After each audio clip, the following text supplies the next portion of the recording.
Fala pessoal, estamos aqui nós, depois de uma semana sem vídeo. Falhamos semana passada. Falhamos, cara. Foi culpa minha, cara. Fiquei doente, não deu pra gravar. Coisa que a gente escolhe, né? Na verdade, vocês aí que estão tudo crente, ora por nós. Estão precisando de bastante oração aí. Vocês viram que não teve podcast, né? Não teve podcast. Nós estamos numa correria. Um recadinho simples, né? A maioria dos nossos membros teve seu segundo filho, o Rafa teve seu primeiro, né? Então tudo isso aumenta as demandas da vida pessoal, tem as vidas no ministério, as vidas no serviço e o hobby deixa pra depois. Então, gente, nós estamos aí pensando que nós vamos fazer esse final de ano, mas nós estamos aqui no YouTube toda semana aí, mostrando um livro para vocês. Infelizmente, semana passada não deu por questão de saúde, mas estamos aí com um baita livro, eu acho. Editora Ultimato hoje. Isso, aqui. Ultimato aí, cara. É um livro já antigo, mas é bem legal esse livro aí.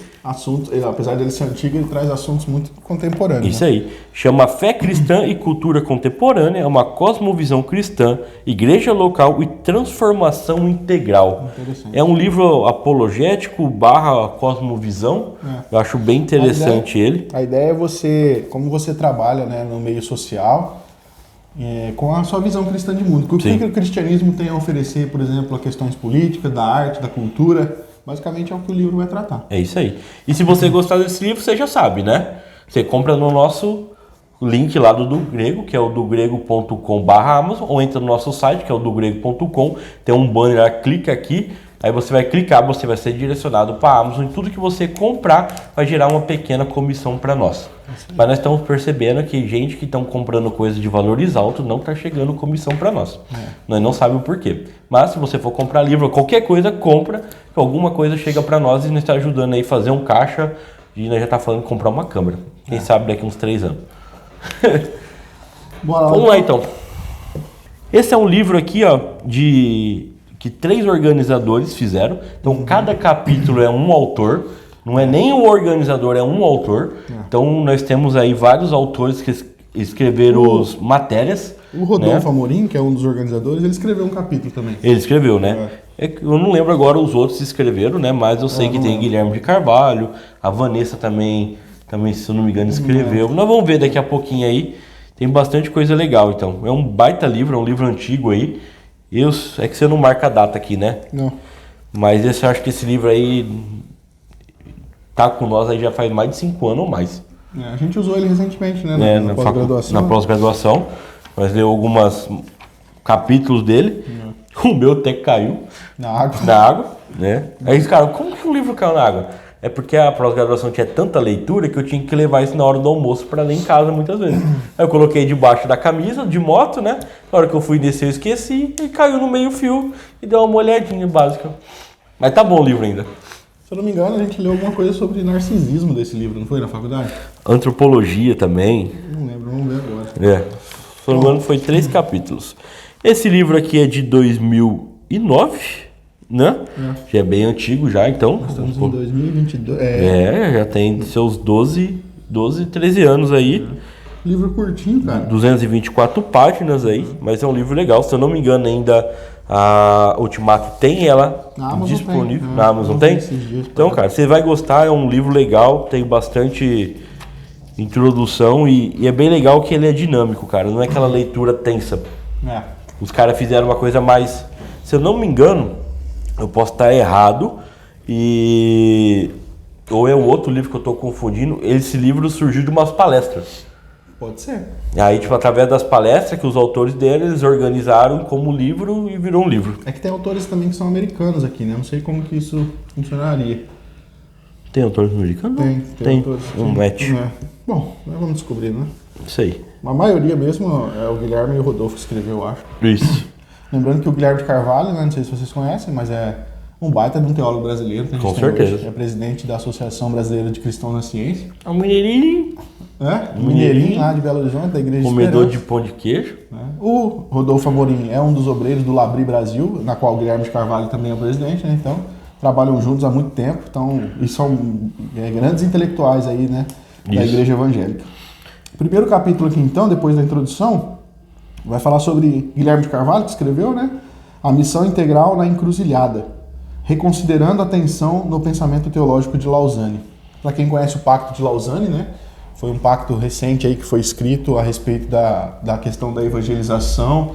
E justamente aqui ele fala da encruzilhada, porque o Pacto de Lausanne, cara, ele faz uma divisão extremamente precisa entre o que é evangelização e o que é missão integral e o que é ação social. Bem legal. Porque é uma crítica até à missão integral, a teologia da missão integral, por exemplo, que misturou as coisas, cara, fez do evangelho aquilo que o evangelho não é, né? Aí o Pacto de Lausanne, então, aqui explicitado pelo Guilherme de Carvalho, vai mostrar que existe uma separação muito clara entre uma coisa e outra, e o cristianismo, de fato, puro, precisa pregar um evangelho puro.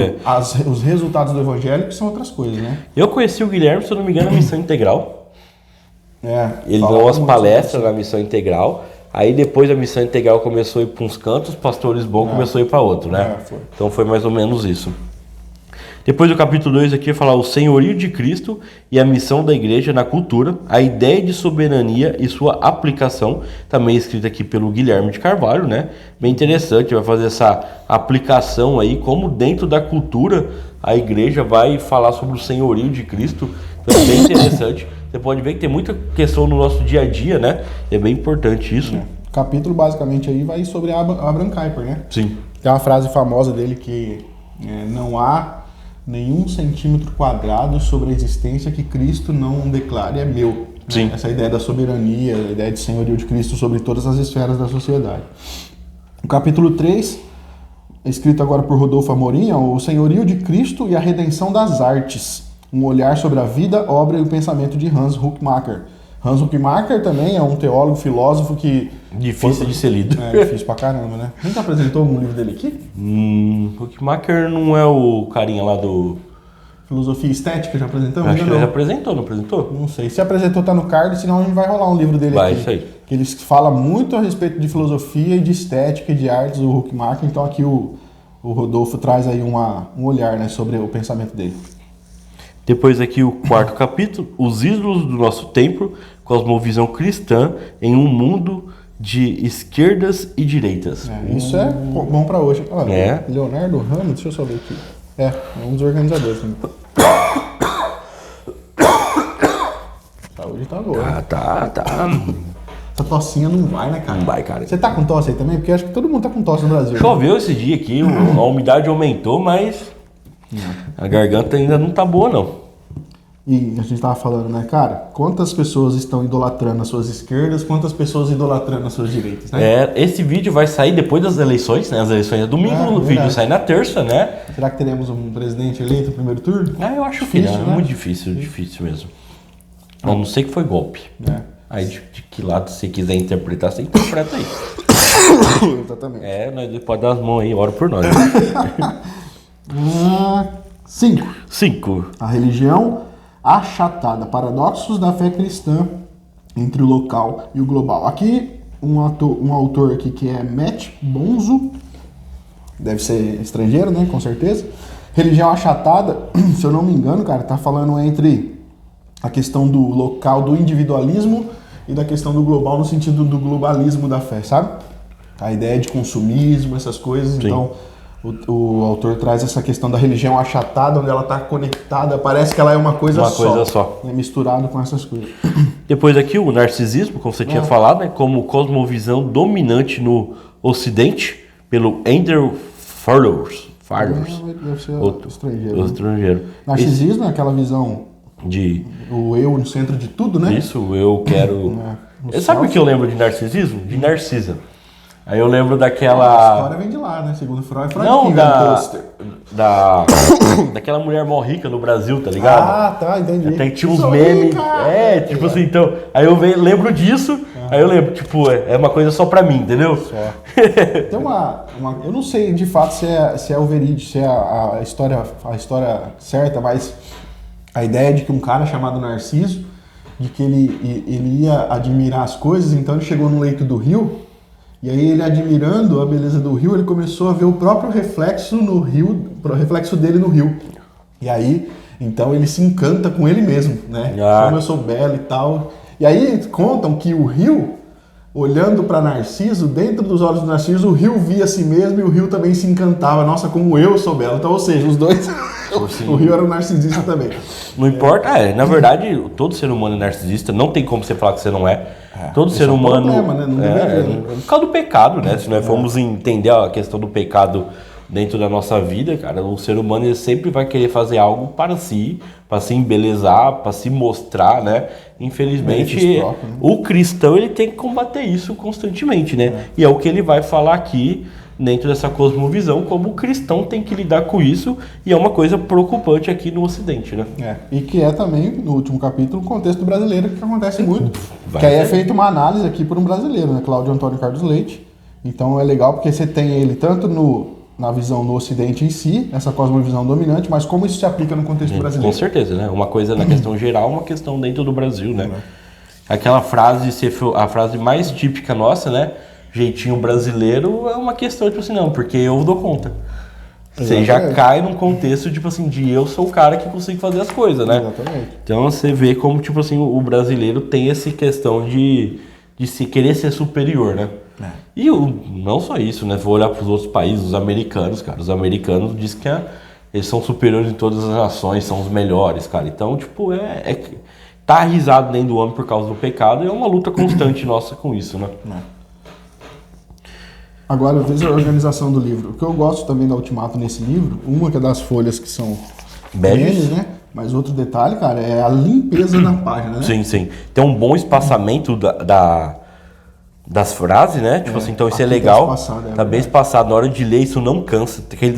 Quando é muito justo, cara, cansa demais a leitura. Tá bem legal mesmo. Esse aqui. Nesse capítulo. Nesse capítulo. De Cristo e a missão da igreja na cultura. Se você quer saber como o Rafael grifa, tá nos cards aí que nós já explicou tudo sobre isso já. Fez uma série sobre isso aí. É isso aí. Então é bem legal, então é bem espaçado, né? Não tem muitos subdivisões, porque são poucas mesmo, mas é um livro que não cansa. Não cansa a leitura, não. Bem legal mesmo. Ele cita aqui os versículos, isso é bem legal. É muito complicado em livro, quando cita versículo, você tem que sair do livro. Você perde muito tempo, né? Quando você tá com uma leitura mais corrida, você acaba perdendo tempo demais. Eu acho que as divisões aqui, cara, poderiam ser um pouquinho maiores, né? Poderia. Você vê assim, mas tá bom, mas tá a ótimo. organização é boa, sim. Não tem nota de rodapé, tá no final? Eu acho que são notas de final de livro, não é só? Deixa eu ver. Final de capítulo. Acho que nem nota tem, então. É uma questão mais reflexiva do autor, assim. Mas ele nem cita muita gente, né? Tá no final do livro? Não? Vamos ver aqui. Ah, tá. Tá aqui no... tem a bibliografia só, né? Não, tem aqui as notas de rodapé. Tá no final do livro aí. E também tem a bibliografia de tudo que eles usaram para escrever os capítulos. Então, bem legal. Tá? Bibliografia separada das notas de rodapé aqui, então. Bem interessante. Isso aí, pessoal. É um baita livro aí sobre cosmovisão.